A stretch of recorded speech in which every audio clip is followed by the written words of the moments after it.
এটা একটা মাছের ফার্ম, দেখুন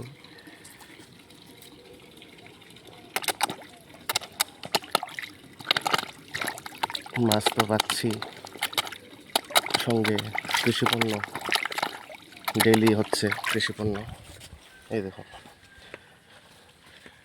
কুমড়ো, লাউ, ডাটা, পেঁপে, সেন্টেড লেবু, আমড়া, কাঁচা লঙ্কা, বেগুন, কামরাঙ্গা, কলা, প্রত্যেকটা জিনিস এই ফার্ম থেকে হচ্ছে। তাহলে এটা একটা স্বনির্ভর প্রকল্প।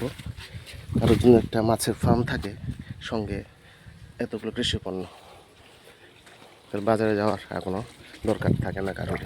এখান থেকেই ডেইলি রোজগার এবং ডেইলি খাওয়া হচ্ছে।